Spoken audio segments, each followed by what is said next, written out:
President Trump announcing he will meet face-to-face with Putin within a matter of days, insisting that this will be different than their last red carpet meeting in Alaska. I would say within 2 weeks or so, pretty quick. Marco Rubio is going to be meeting with his counterpart, as you know, Lavrov, and they'll be meeting pretty soon. They're going to set up a time and a place very shortly. Maybe it's already set up. Alaska actually set a stage, and that wasn't very long ago, but it set a stage. You have to understand, I came into this situation. I didn't start this war.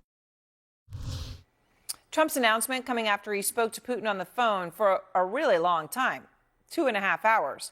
And the Kremlin actually says that Putin asked for the call. Trump took the call, 2.5 hours on the phone, and Trump made the unusual move during the call of posting on social media that he was speaking to Putin. So while he's talking to him in the middle of the call, he posts, and I quote, "I'm speaking to President Putin now. The conversation is ongoing, a lengthy one, and I will report the contents, as will President Putin, at its conclusion."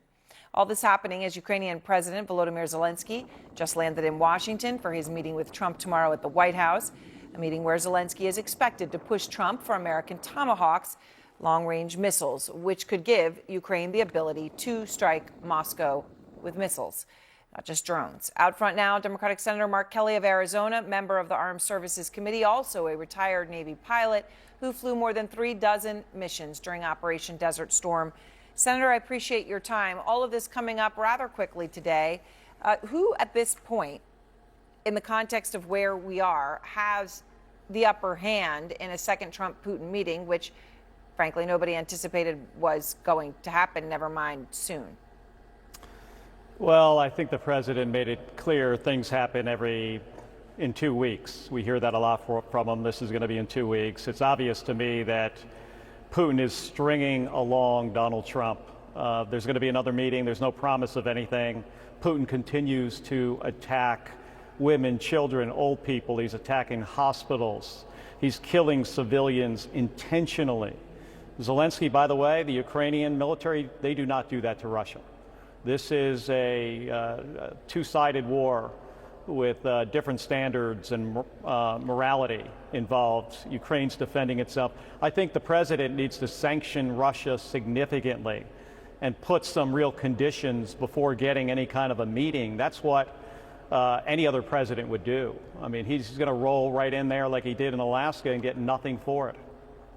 Of course, the reality of it is, too, when it comes to Russia, Senator, as we all know, it's a war economy, right? You take the war away and the whole thing crumbles. It's not just an easy thing of deciding when it's time to sign on a dotted line and what territory you get. And the Kremlin said that Trump told Putin that he would, quote unquote, take into account Moscow's concerns. Right, what their concerns are, and also their concerns about those Tomahawk missiles that could hit Moscow that Zelensky has repeatedly asked for. Putin says that giving those to Ukraine would cause significant damage to Moscow-Washington relations. So where do you think this stands? I mean, I remember back, of course, when it was the bombers that were the big issue back and forth, right? But it has been the Tomahawks now for quite some time. Well, I met with Zelensky a couple weeks ago. We spoke about this. This was the same day he had the meeting with Donald Trump where Trump said that he would consider giving him Tomahawk missiles. I'm supportive of giving Ukraine more combat power. If we could figure out how to have a land version, launched version of the Tomahawk. Currently, we use Tomahawks on ships and submarines, but if we could figure out that piece of this, it's going to take a little design work and some manufacturing. I would be supportive of that. The Tomahawk goes up to about 1,600 miles. It's got a larger warhead. It could be a significant increase in their capability. But we've got to make a decision on it. It's ridiculous to just continue to discuss it. President Trump just said that he's going to meet with Russian leader Vladimir Putin in Hungary in the next couple weeks. After a marathon 2.5-hour call with Putin earlier today, this comes less than 2 months after that ultimately fruitless summit in Anchorage, Alaska. After that meeting, sources tell CNN, Trump changed his mind and ramped up U.S. intelligence sharing with Ukraine. Trump also recently floated the idea of arming Ukraine with long-range Tomahawk missiles. Tomorrow, President Trump meets with Ukrainian President Volodymyr Zelensky, who just touched down in Washington, D.C. CNN's Matthew Chance is live for us in Moscow. And Matthew, what did Kremlin officials say about this call, specifically when it comes to the Tomahawk missiles Zelensky wants? Oh, well, they were very positive, Jake, about the call. They said it was constructive. They said it was positive. They said it was in an atmosphere of trust, I think is the phrase that was used in one of the Kremlin readouts that I saw. In terms of the Tomahawks, well, look, I mean, first of all, the timing of this, you can't ignore it. I mean, the fact that this call was initiated by the Russian side, by the Kremlin, they called the White House, in other words, on the eve of that meeting between President Trump and President Zelensky, where they were due to talk about, and still are due to talk about, the merits of giving Ukraine these long-range, powerful Tomahawk missiles. That would have played in very strongly into the calculus of the Kremlin to make this call right now, to try and get in Trump's ear before he sits in the Oval Office or wherever he's going to meet President Zelensky. Putin told Trump what he's been saying publicly for some time, which is that these missiles, these Tomahawks, even though they've got a long range of more than 1,500 miles, even though they could potentially target Moscow and St. Petersburg, major Russian cities, they could help Ukraine target energy infrastructure locations around the country, at least in the European part of Russia.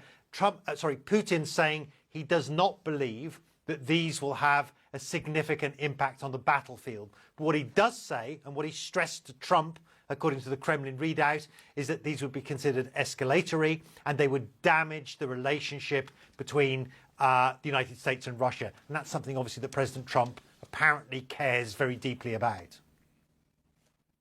Tell me what you think the significance is of Budapest, Hungary, being the potential meeting place for this second proposed Trump-Putin summit. Yeah, it's an interesting choice and probably obviously very carefully chosen. According to the Kremlin readout again, Budapest was suggested by President Trump initially, and President Putin immediately agreed. And there's a couple of reasons for that. One of them is that Viktor Orban, who is the leader of Hungary, is seen as a very right-wing figure. He's very close to the MAGA movement, close to President Trump. He's also seen as relatively sort of pro-Putin, so he's not one of the big critics of Russia and its war in Ukraine inside the European Union. It is a European Union country. But interestingly, Budapest, or Hungary rather, recently started the process of withdrawing from the International Criminal Court, which means it wouldn't be necessary for it to arrest Vladimir Putin if and when he arrives in Budapest for that summit. They started that withdrawal so they could host Benjamin Netanyahu of Israel. The fact is that it's now open country, I suppose, for Vladimir Putin to go there too.